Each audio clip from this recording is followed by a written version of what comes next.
Hi, baie welkom by ons 6de klas. Ons gaan vandag seun en baba in vroeë kinderjare hanteer. Dit is dan die 4de keer wat ons gaan seun.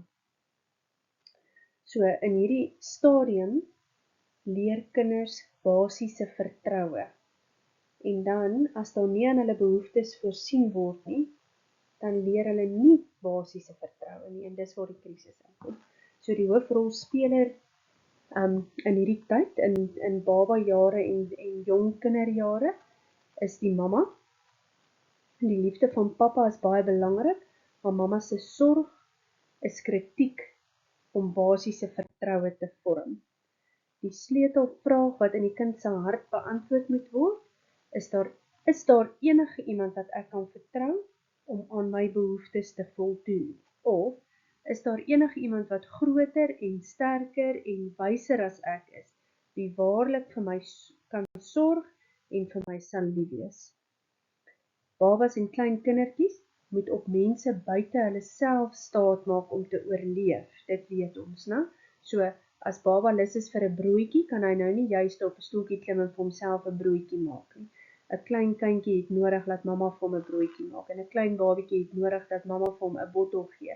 En as sy doek nat is, het hy nodig dat mamma vir hom sy doek sal ruil om hom weer gemaklik te maak. So hulle maak staat op mense buite hulle self om te oorleef.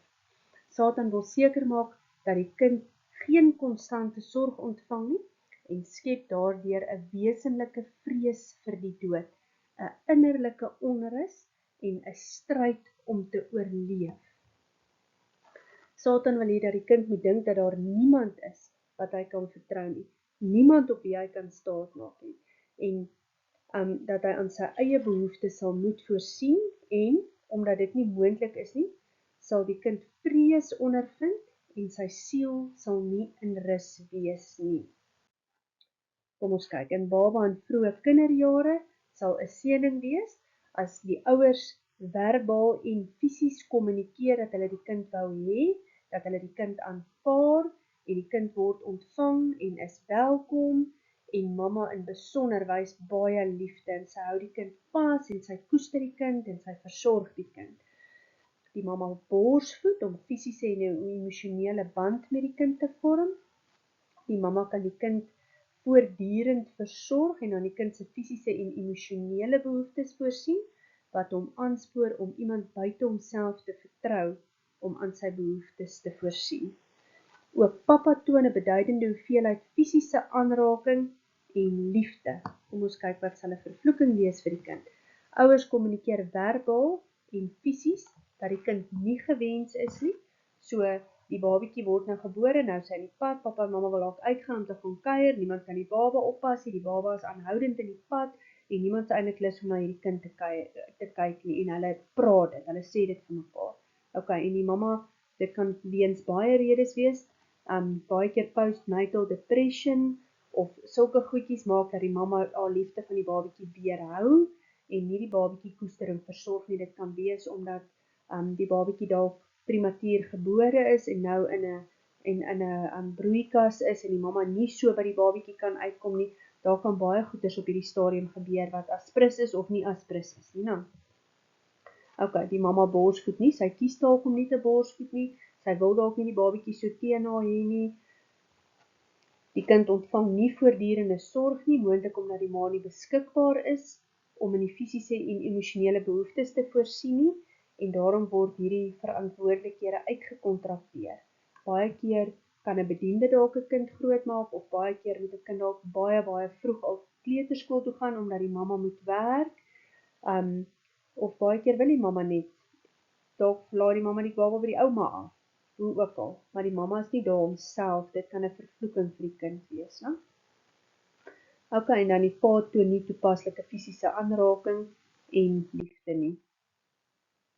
Kom ons kyk, voorsien aan jou kindjie se behoeftes om basiese vertroue te ontwikkel, soos ons gesê het. Ja? Sielkundige sê, as jy nie met enige iemand 'n band kan vorm as 'n kind nie, sal jy ook nie met enige iemand 'n band kan vorm as 'n groot mens nie, en dit is 'n waarheid. Die vyand kan vrees vir die dood by 'n jong kind implant, omdat die kind nie oor die vermoë beskik om na hom of haarself te kyk. Die kind sal op homself staat maak, want hy is nou bang. As hy nie vir homself sorg nie, sal hy sterf. Of partykeer weet hy kan nie vir homself sorg nie, en dan is hy net bang dat hy sal sterf. Die resultaat is dat die kind die onvermoë ontwikkel om te vertrou. Hy sal nie vriende kan vertrou nie, hy sal baie moeilike eggenoot kan vertrou, en dan moontlik ook sukkel om God te vertrou. Slegs God kan aan die behoeftes voldoen. So God kan daai gaatjie opvul, né? Een van die Hebreëse name van God is El Shaddai, en El Shaddai beteken die een wat meer as genoeg is om aan jou behoeftes te voorsien. Alright, so in die moderne kultuur wil ouers hê dat hulle kinders al vinniger onafhanklik moet word. Een rede daarvoor is sosiale druk, so met ander woorde, my seentjie het al op 9 maande geloop. Wat's wat met jou kinders dan? Is hy nie al 'n jaar oud nie? Moes hy nie lankal geloop het nie? So dis een rede hoekom ouers wil hê, is omdat hulle baie in sosiale kompetisie met mekaar is. En dan die volgende rede is net dood eenvoudig omdat die lewe besig is. So baie keer dan ek wil amper sê waardering koester ons nie die seisoen waarin ons is nie. Ons wil eintlik net hê die kinders moet groot word dat ons kan aanbeweeg, né? Want die lewe is gejaag en gaan aan. Okay, so ons wil hê dat klein kindertjies so vinnig as moontlik onafhanklik moet word, dan wanneer hulle tieners word. Dit is nou die tyd wat God bestem het vir ons as ouers om ons kinders te release. Onthou, ons gaan volgende week daarna kyk, om hulle eie keuses te maak as jong mans en vrouens.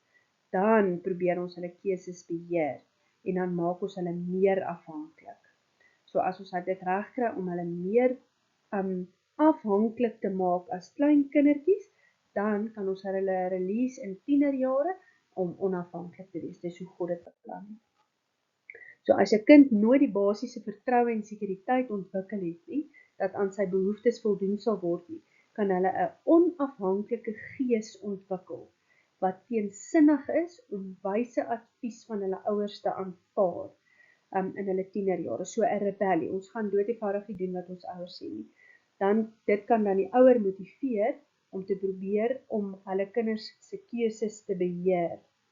Om kinders bietjie later te speen, het dit amper onmoontlik gemaak. So ons praat nou van borsvoeding, né? In die antieke Hebreëse kultuur vir kinders om nie afhanklikheid en basiese vertroue te leer nie. So hulle was afhanklik van hulle ouers. Hulle ouers het aan hulle behoeftes voldoen. Tieners met baie meer sekuriteit, wat baie beter geestelik en emosioneel voorbereid was vir om die grootmenslewe te betree, is gevorm.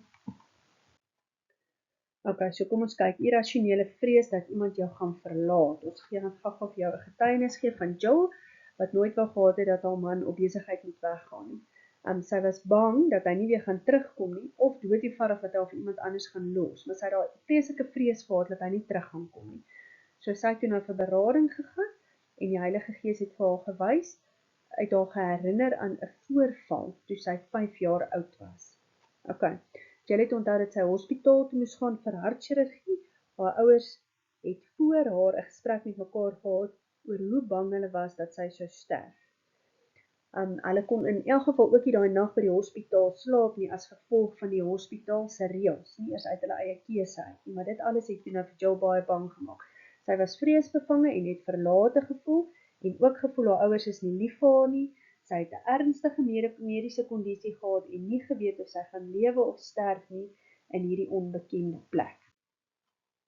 Satan het die omstandighede tot sy voordeel gebruik en 'n diep emosionele leuen in Jill se hart geplanteer vir haar te sê: die rede waarom jou ouers nie hier is nie, is omdat hulle nie vir jou lief is nie, en omdat hulle nie omgee nie.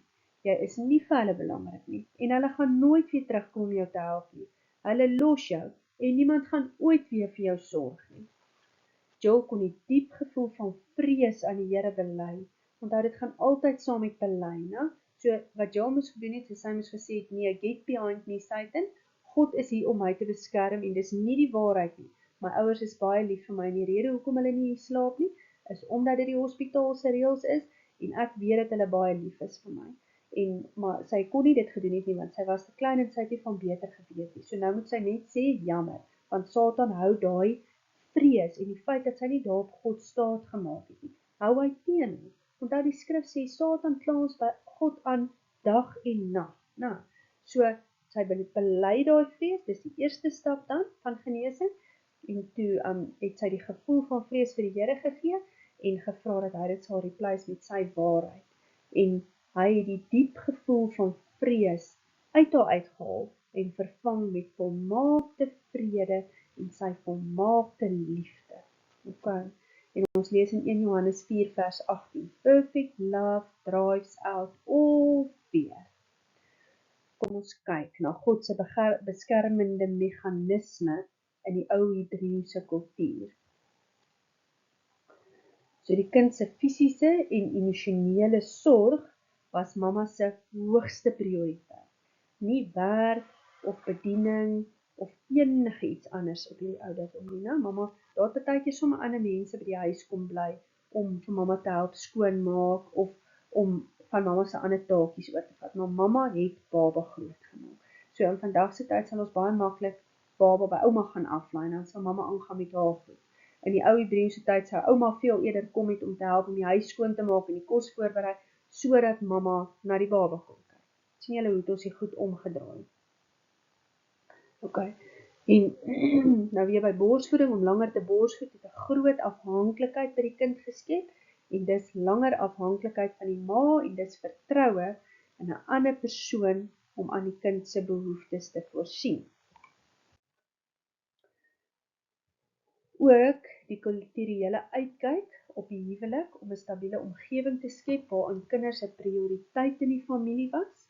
So dit was hoe dit was, ouers was getroud en hulle huis was stabiel, daar was nie partytjies en allerlei goed wat al kon gemaak het dat dit daar nie rustigheid in die huis was nie. Die algemene praktyk dan om 1 dag per week af te sonder as 'n familie en sodoende kon die ouers die kinders weekliks seën. Jy moet nooit vergeet, ons is nog steeds by seën weeklik. Hoe seën 'n mens weekliks? Niks vreemds nie.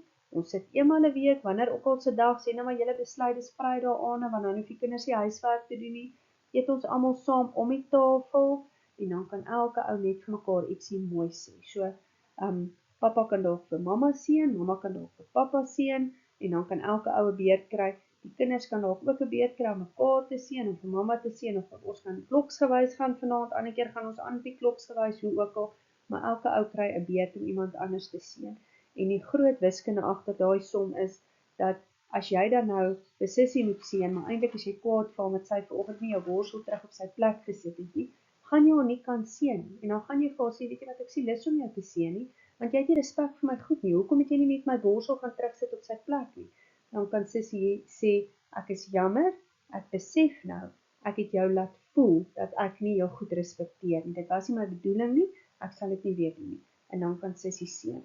En dan word goed nie groot nie. So met ander woorde, nou voel jy, ek respekteer nie jou goed nie, want ek het nie met jou borsel teruggesit op sy plek nie. Môre dan leen ek dalk jou hemp en dan gebeur so iets weer en dan so op die einde van die dag dan word daai boodskap ingeplant dat hoorie, maar niemand respekteer my goed nie. My goed word nie gerespekteer. Niemand het respek vir my nie en dan begin daarin eskaleer.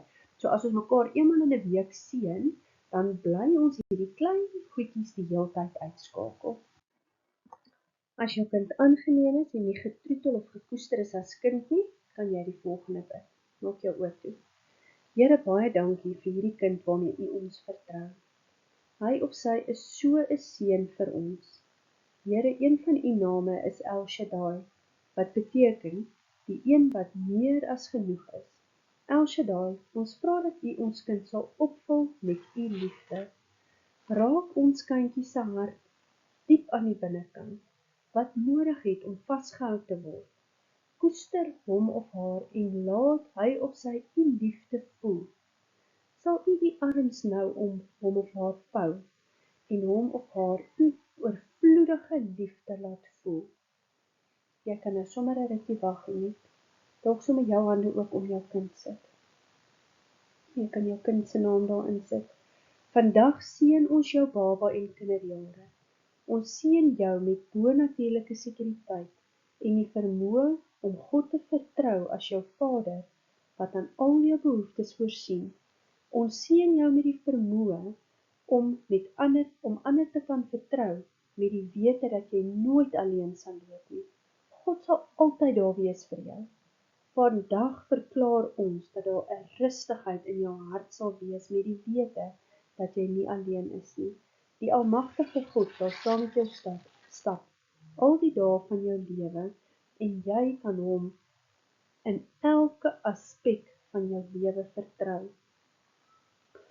Ons is lief vir jou en verklaar oor jou dat jou klein hartjie vandag geseën sal word deur God en dat jy volkome vrede sal hê. Amen.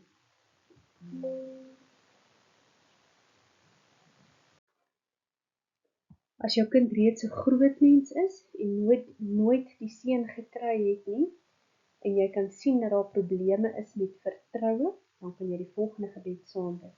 Kom ons maak ons oë toe. Here, ons erken vandag dat ons nie beskikbaar was om liefde te gee en te koester toe ons seun of dogter klein was nie. Here, dit was verkeerd en ons is jammer dat ons kind nie 'n prioriteit in ons lewens gemaak het nie. Ons kan nie betaal vir die skade wat ons met ons dade aangerig het nie. Maar Jesus, U het reeds vir ons sondes, ons tekortkominge en ons foute betaal. Omdat die bloed van Jesus vir ons gevloei het aan die kruis, kom ons met vrymoedigheid na U toe en vra dat U ons vergewe dat ons nie daarin geslaag het om ons kind te seën in sy of haar baba en kinderjare en op die manier sy of haar identiteit vervloek het. Here, ons vra dat U ons seun of dogter sal opvul met U liefde en dat U sal koester en dat U nou vir my kind sal doen wat ons nie gedoen het toe hy of sy klein was nie. Ons vra spesifiek dat U vir ons kind die vermoë sal gee om U en ander mense te vertrou om aan hulle behoeftes te voorsien. Ons vertrou U, Here, en doen asseblief in ons kind se lewe die dinge wat ons nie kan doen nie. Amen. Ek wil julle herinner, kry eenmal 'n week 'n tyd waar jy en jou familie om die tafel kan sit en mekaar kan seën. Hou mekaar verantwoordbaar. As die een nie lus is nie, kan die ander een sê nee, dis wat ons doen. So maak 'n ooreenkoms met mekaar, hou mekaar verantwoordbaar, maak seker dat julle eenmal 'n week by mekaar kom en seën mekaar. Hou jou baba en klein kindjie gereeld vas. Borsvoeding help om 'n sterk band tussen 'n mamma en 'n kind te vestig. Maak om aan jou kind se behoeftes te voorsien 'n groot prioriteit in jou lewe. Dit stig basiese vertroue. Spreek seën oor jou kind soveel as moontlik. Ek gaan vir julle weer 'n keer 'n gebed lees.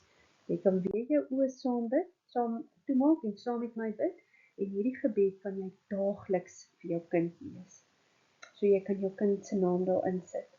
Vandag seën ons jou lewe, jou gees, jou siel en jou liggaam. Ons seën jou met bonatuurlike sekuriteit en die vermoë om God die Vader te vertrou in al jou behoeftes.